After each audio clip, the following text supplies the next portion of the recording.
सम्मानित साथियों, नमो बुद्धाय, जय भीम। आज के अम्बेडकर संदेश में आपका हार्दिक स्वागत है। आज के अम्बेडकर संदेश में हम बात करेंगे चौथी बैठक 1 जनवरी 1931 को उप समिति संख्या 6 जो मताधिकार कमेटी थी, इसकी चौथी बैठक होती है 1 जनवरी 1931 को।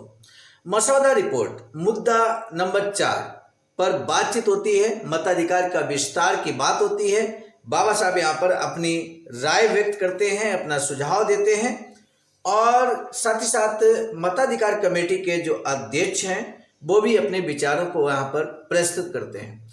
तो आज हम देखेंगे कि 1 जनवरी 1931 को जो चौथी बैठक होती है मताधिकार कमेटी की, प्रथम गोलमेज सम्मेलन की लंदन में, सम्मानित साथियों, उसकी कार्रवाई को हम लोग समझेंगे। आखिर कमेटी ने किन बिंदुओं पर विशेष विचार किया, आज के अम्बेडकर संदेश में विस्तार से जानेंगे। आज का अम्बेडकर संदेश बाबा साहब डॉक्टर अम्बेडकर संपूर्ण वाङ्मय खंड 5, जिसका शीर्षक है डॉक्टर अम्बेडकर गोलमेज सम्मेलन में, से लेकर हम उपस्थित हो चुके हैं। पेज नंबर 79 से हम 82 तक बात करेंगे। आज का अम्बेडकर संदेश अपेक्षाकृत थोड़ा लंबा है। हमारा आपसे निवेदन है कि धैर्य बनाकर अम्बेडकर संदेश को अंत तक वाच कीजिए। बाबा साहब लिखते हैं, यहाँ पर सबसे पहले बिंदु है मताधिकार का विस्तार, और इस पर कमेटी के जो अध्यक्ष हैं वो अपनी बात को रखते हैं। वो क्या लिखते हैं, मताधिकार के विस्तार के बारे में जानना जरूरी है। लिखते हैं, चूंकि इस बात पर आम सहमति थी कि वयस्क मताधिकार ही हमारा लक्ष्य है जिसे अंततोगत्वा प्राप्त करना है, ये भी मान लिया गया कि मताधिकार का आधार तत्काल विस्तृत किया जाए और उसमें भारी वृद्धि की जाए। इस बात पर कुछ मतभेद था कि वर्तमान परिस्थितियों में यह किस सीमा तक व्यवहार्य होगा, और महसूस किया गया कि उप समिति के पास यह निर्धारित करने के लिए ऐसे उपाय की क्या निश्चित सीमा हो, आवश्यक सामग्री नहीं है। सांविधिक आयोग ने सुझाव दिया कि निर्वाचकों की संख्या में इतनी वृद्धि की जाए जो उस संख्या को जनसंख्या के 10% भाग तक पहुंचा दे। हमारे कुछ सदस्यों का विचार था कि वयस्क जनसंख्या में 25% की वृद्धि तत्काल की जा सकती है। हम सिफारिश करते हैं कि एक विशेष मताधिकार आयोग की नियुक्ति की जाए जिसको मतदाताओं की संख्या में तत्काल वृद्धि करने की व्यवस्था करने के लिए अनुदेश दिए जाए। इससे कुल जनसंख्या के कम से कम 10% भाग को, उससे भी बड़ी संख्या को, लेकिन कुल जनसंख्या के 25% से अधिक मत देने का अधिकार दिलाया जा सकेगा, बशर्ते कि पूरी जांच पड़ताल के बाद ऐसा किया जाना व्यवहार्य और वांछनीय प्रतीत हो। हम सिफारिश करते हैं कि आयोग को इस वृद्धि की तत्काल व्यवस्था करने के अलावा ऐसी योजना शुरू करने पर विचार करना चाहिए जिसके अनुसार सभी वयस्कों को, जिन्हें प्रत्यक्ष मत देने का अधिकार नहीं है, 20-20 के प्राथमिक वर्गों में वर्गीकृत कर दिया जाए ताकि प्रत्येक वर्ग से एक प्रतिनिधि सदस्य का चुनाव किया जा सके, जो प्रांतीय चुनावों में उन्हें निर्वाचन क्षेत्रों में प्रत्यक्ष रूप से अहर्य मतदाताओं के रूप में या उनके लिए बनाए गए पृथक निर्वाचन क्षेत्रों में मत देने का पात्र हो। श्री जोशी, श्री शिवराम, डॉक्टर अंबेडकर और श्रीनिवासन ने इन प्रस्तावों को अवर श्रेष्ठ की कोटि में रखा है और उनका विचार है कि वयस्क मताधिकार का तात्कालिक प्रवर्तन व्यवहार भी है और वांछनीय भी। माननीय कावस जी जहांगीर कहते हैं, माननीय पीसी मित्तर और श्री वसु हमारे सुझाए गए अधिकतम या न्यूनतम से सहमत नहीं है, बल्कि वे तो चाहते हैं कि मताधिकार आयोग का विवेकाधिकार सर्वथा स्वच्छंद हो। मसौदा रिपोर्ट के मुद्दा संख्या 4 पर चर्चा होती है, तब बाबा साहब सबसे पहले अपनी बात को रखते हैं। क्या कहते हैं बाबा साहब, जानना जरूरी है। बाबा साहब लिखते हैं, कहते हैं कि मैं पैराग्राफ 4 में से एक संशोधन का प्रस्ताव रखना चाहता हूं, और वह है कि दूसरी धारा की पंक्ति 2 में यह किस सीमा शब्दों के पहले वर्तमान परिस्थितियों में उपलब्ध निर्वाचन तंत्र के साथ जोड़ दिया जाए। तब यह यूं पढ़ा जाएगा, इस बात पर कुछ मतभेद था कि वर्तमान परिस्थितियों में यह किस सीमा तक व्यवहार्य होगा। अनेक सदस्य कहते हैं अन्य कारण भी तो है। तब बाबा साहब कहते हैं यह मेरा संशोधन है। मैं ये अध्यक्ष महोदय पर छोड़ता हूँ, क्योंकि समिति का जो अभिप्राय है वह उसे बेहतर ढंग से समझते हैं। लेकिन मेरे मस्तिष्क पर जो प्रभाव पड़ा वह यह था कि उन लोगों में से अधिसंख्य के जिन्होंने सार्वजनिक वयस्क मताधिकार को आसान भविष्य के लिए व्यवहारिक राजनीति समझकर उसका विरोध किया था, कि भारत में पर्याप्त निर्वाचन तंत्र का अभाव है जो ऐसी स्थिति में निपटने के योग्य हो, जिसमें प्रत्येक व्यक्ति को मत देने का अधिकार दिया गया हो। अध्यक्ष कहते हैं, अब डॉक्टर अंबेडकर, मेरा अपना यह विचार है कि यही एकमात्र कारण नहीं था जिस पर मामले की बुनियाद रखी गई हो।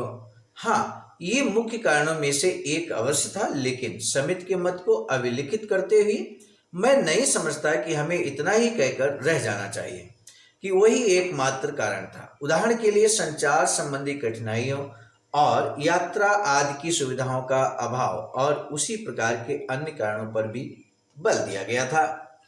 डॉक्टर अंबेडकर कहते हैं, मैं तो ये चाहता हूं कि इसे रिपोर्ट में भी स्पष्ट रूप से कह दिया जाए। श्री जोशी कहते हैं, आप यही बात कुछ इस प्रकार कह सकते हैं कि यह निर्वाचन संबंधी व्यवहारिक कठिनाइयों के कारण है।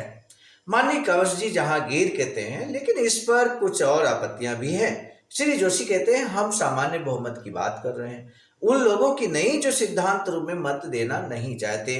अध्यक्ष कहते हैं, मेरा विचार है कि जो कुछ पहले ही कहा जा चुका है उसी से बात स्पष्ट हो जाती है। आखिर आपकी और श्री जोशी की बात टिप्पणी के अंत में आ जाती है। तब बाबा साहब डॉक्टर अंबेडकर कहते हैं, जी हाँ, वह तो मैं समझ रहा हूं, हालांकि हम चाहते तो यही हैं कि आदर्श व्यवस्था हो जाए, लेकिन ये भी लगता है कि हमें दूसरे विकल्प पर ही सहमत होना पड़े। लेकिन हम चाहते हैं कि यह विकल्प जितना अच्छा बन सके बनाया जाए। मैं समझता हूं मेरी बात बिल्कुल स्पष्ट हो जानी चाहिए ताकि विशेष मताधिकार समिति पर उस पर विचार कर सके। अध्यक्ष कहते हैं, मैं नहीं समझता कि उससे समिति का बहुमत सहमत हो जाएगा। मेरा विचार है कि समिति के अधिसंख्य लोग ये महसूस करेंगे कि शब्दों को सशर्त न बनाया जाए। अब ये बताइए कि अगले वाक्य के बारे में आपकी क्या प्रतिक्रिया है, जो इस प्रकार शुरू होता है। क्या वाक्य क्या शुरू होता है, इस पे प्रतिक्रिया की डिमांड की गई अध्यक्ष जी के द्वारा। हम सिफारिश करते हैं कि एक विशेष मताधिकार आयोग नियुक्त किया जाए, जिसे अनुदेश दिए जाए कि वह मतदाताओं की संख्या तत्काल बढ़ाने की व्यवस्था करे, ताकि उससे कुल जनसंख्या के कम से कम 10%, बल्कि इससे भी बड़े भाग को, लेकिन जो कुल जनसंख्या के 20% भाग से अधिक ना हो, मतदान का अधिकार प्राप्त हो। ऐसा तभी किया जाए जब पूरी जांच पड़ताल के बाद ऐसा करना व्यवहारिक तथा वांछनीय जान पड़े। डॉक्टर अंबेडकर, मैं प्रश्न संख्या 3 पर एक संशोधन करना चाहता हूं, लेकिन नहीं के स्थान पर बल्कि रख दिया जाए। अध्यक्ष कहते हैं, हम में से अधिसंख्य का, जिनमें मैं भी शामिल हूं, ये विचार था कि 25% की तत्काल वृद्धि भी कुछ खींचतान से ही की जा सकती है, और इसलिए मैं समझता हूं इसे हमसे इसे और अधिक खींचने का आग्रह नहीं किया जाना चाहिए। अब डॉक्टर अंबेडकर कहते हैं, मेरा दूसरा संशोधन यह है कि और वांछनीय शब्द निकाल दिए जाए।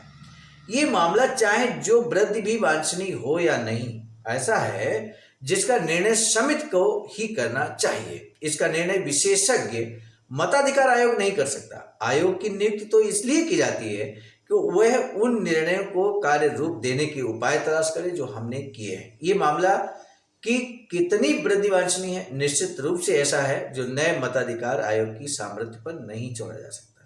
इस दृष्टि से देखा जाए तो मेरे विचार में इन शब्दों को निकाल देना जरूरी है। अध्यक्ष महोदय कहते हैं, क्या व्यवहार्य है और क्या वांछनीय, इन दोनों को अलग अलग करना बहुत मुश्किल है। व्यवहार शब्द में बड़ा लचीलापन है, इसे प्राप्त करना बहुत ही कठिन काम है। या तुलनात्मक दृष्टि से देखा जाए तो बहुत आसान भी है, लेकिन इसे प्राप्त करना संभव भी हो सकता है, और तब आप इसे व्यवहार कहते हैं। वांछनीयता पर विचार करते समय आप अपने मस्तिष्क से इस बात को नहीं निकाल सकते कि वह किस सीमा तक व्यवहार्य है। इन दोनों को किसी हद तक दूसरे के निकट आना ही होगा। डॉक्टर अंबेडकर कहते हैं, हमने ये निर्णय किया है कि हमारी राय में ऐसी वृद्धि जिसमें 25% जनसंख्या आती हो वांछनीय है। अध्यक्ष कहते हैं, आपने व्यवहार जैसे लचीले शब्द का प्रयोग किया है, और यही मेरे लिए उलझन की बात है। आप इन दोनों शब्दों को एक दूसरे से अलग नहीं रख सकते। आगे बाबा साहब यहाँ पर ये अध्यक्ष महोदय कंटिन्यू करते हुए ये कहते हैं कि व्यवहार्य और वांछनीय अन्योन आश्रित नहीं है, और आपने ऐसे ही लचीले शब्द का प्रयोग किया है। ये बात मताधिकार कमेटी के अध्यक्ष लगातार कह रहे हैं। आगे अध्यक्ष महोदय कहते हैं, मेरी राय में यदि दोनों शब्दों को वहां रख दिया जाए तो बेहतर होगा। हमने शुरू में ही ये कहकर अपना मत स्पष्ट कर दिया है कि हम वयस्क मताधिकार को एक आदर्श मानते हैं और उसकी कामना करते हैं। ये शब्द हैं, महत्वपूर्ण शब्द हैं जिन पर यहाँ पर गौर किया जाना चाहिए। वयस्क मताधिकार को बाबा साहब लगातार पुरजोर तरीके से रख रहे हैं। मताधिकार कमेटी के समक्ष, अल्पसंख्यक कमेटी के समक्ष भी इस बात को बाबा साहब ने रखा था। बाबा साहब चाहते थे 1930 में, 31 में, 32 में कि हमारे समाज को, यानी कि दलित समाज को, हर उस व्यक्ति को वोट देने का अधिकार मिले जो 18 वर्ष की उम्र पूरा कर चुका है। उस समय 21 वर्ष की अवस्था रखी गई थी, लेकिन सामान्य साथियों वयस्क मताधिकार के पक्ष में बहुत मजबूती के साथ बाबा साहब खड़े रहे और अंततः बाबा साहब को जीत हासिल हुई। वयस्क मताधिकार मिला। वर्तमान में हम सभी लोग वोट डालते हैं, चाहे किसी भी जाति धर्म का व्यक्ति हो, वोट डालता है, और हर वोट की कीमत बराबर है। एक वोट एक मूल्य है, अलग अलग नहीं है कि अपर कास्ट के लोग वोट डालेंगे तो उनकी कीमत ज़्यादा होगी, आप डालेंगे तो आपकी कीमत कम होगी, ऐसा नहीं है। तो निश्चित तौर पर ये बाबा साहब के जीवन संघर्ष का परिणाम कहा जा सकता है, जब वोट देने का अधिकार हम सभी को मिल चुका है। बस जरूरत इस बात की है, समाज को है, कि वोट के अधिकार का इस्तेमाल करते समय उसे ये देखना है कि आपका वोट कहीं गलत जगह तो नहीं जा रहा।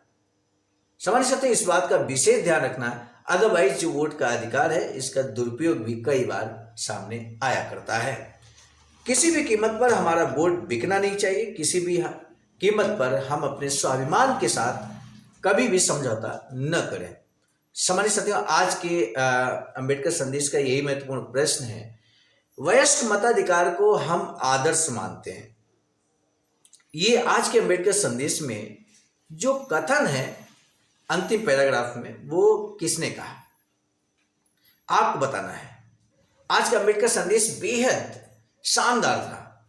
ऐसा अंबेडकर संदेश जो मताधिकार के बारे में चौथी बैठक जो 1 जनवरी 1931 को होती है, प्रथम गोलमेज सम्मेलन के तहत ही। तो सामान्य साथियों आपको बताना है, ये जो महत्वपूर्ण अंबेडकर संदेश है, इसे समाज के हर व्यक्ति तक, जो अंबेडकर अनुयायी है, बाबा साहब को मानने वाले लोग हैं, ऐसे साथियों तक अंबेडकर संदेश जरूर पहुंचना चाहिए। आपके हाथों से इस अंबेडकर संदेश को शेयर किया जाना चाहिए। हमें आप पर विश्वास है, आप ऐसा अवश्य करेंगे, और इसी विश्वास के साथ हम आज के अंबेडकर संदेश को यहीं पर स्थगित करते हैं। दीजिए इजाजत आप सभी को सादर नमो बुद्धाय, जय भीम।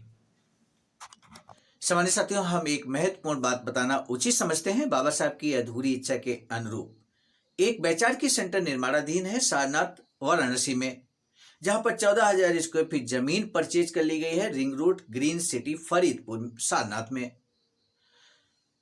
वैचारिक सेंटर के प्रशासनिक ब्लॉक का निर्माण कार्य कंप्लीट हो चुका है। शानदार बेहतरीन प्रशासनिक ब्लॉक का निर्माण पूर्ण हो चुका है। आगे अब मुख्य भवन को बनाने की बारी हम सबकी है, और इस हेतु आप दिए गए अकाउंट नंबर पर अपना अमूल्य योगदान कर सकते हैं। आज का अंबेडकर संदेश हम लेकर उपस्थित हुए थे मिशन नायक बुद्ध मित्र मुसाफिर सर, राष्ट्रीय अध्यक्ष आवाज का नई दिल्ली की प्रेरणा में। प्रस्तुत करता कि मैं स्वयं सर्वजीत आर्य, राष्ट्रीय मीडिया प्रभारी, IIT सेल आवाज का नई दिल्ली। मिलेंगे नए डॉक्टर अम्बेडकर संदेश में, तब तक दीजिए इजाजत। आप सभी को सादर नमो बुद्धाय, जय। सामान्य साथियों, यदि आप हमारे इस चैनल आवाज का ऑफिशियल, जिस पर नियमित सुबह 5 बजे डॉक्टर अम्बेडकर संदेश आपको मिलता है, आप हमारे इस चैनल को सपोर्ट करना चाहते हैं, तो हमारा आपसे निवेदन है कि आप हमारे इस चैनल को सब्सक्राइब कर लें, वीडियो को शेयर, लाइक, कमेंट जरूर करें।